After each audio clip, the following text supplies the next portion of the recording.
If you want to make a button do something, whether it's calling a function or just executing any code, you can do so using UIKit and Swift. You can also use Swift UI or anything else, but this example is for UIKit and Swift, the Swift language.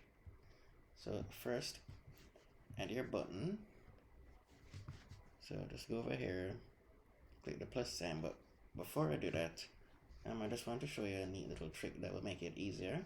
So you can click this, add editor and right, and then select the, just select the source code file, view controller.swift. That's what we'll be using to make our button do something. We'll just make it print something to the console. Right, so now it's easier to do what we need to do. Right, so first of all, create the button. So if you want to add a widget to the form, you have to ensure that you click on this side of the screen with the form, left side in this case, and then click this plus sign, and then now search for button. You can type it at the top where you see objects if you wish, but you're most likely to see it from the get-go. So click, drag, I'll just center mine there, let it go, right?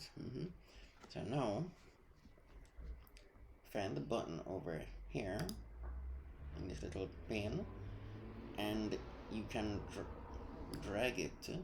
You can press and hold Control, and then drag it over here, so you can see insert action outlet or outlet collection.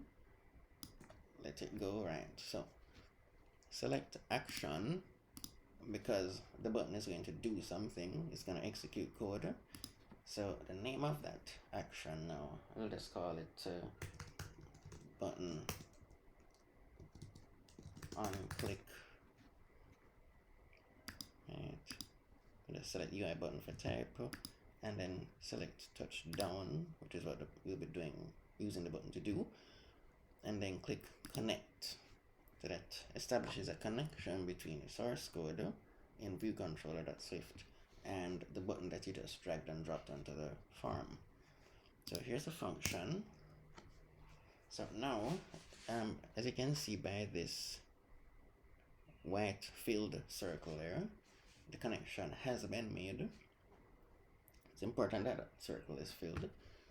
So it's the IB action function, and you can now tell the button to print something to the screen like hello world, and then I'll just run that in the, I'll just run that in the simulator.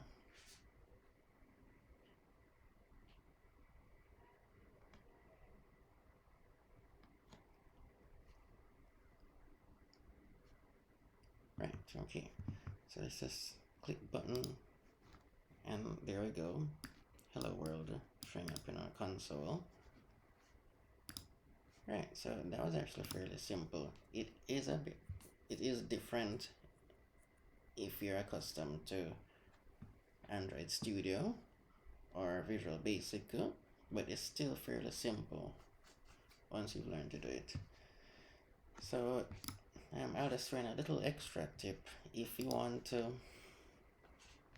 a simple, easy way to position the button on the screen that will minimize the risk of it, moving around or doing things that it's not supposed to do, visually speaking, on different screen sizes, you can add constraints. So you see this tiny little square where the thing's going to be there. Click add constraints, right? So I'll just set the left margin to 10. You see that it has highlighted this red part there, because it's going to activate that constraint, and then the same over there. So the button will be, well, have the same amount of space on either side, And you can do the same for the top if you wish, or you can just say use current canvas value to lock it to the position that is currently in on the screen. And now you can just click add 3 constraints. Right, good. So anyway, turn the screen, the button should display properly. Thanks for watching.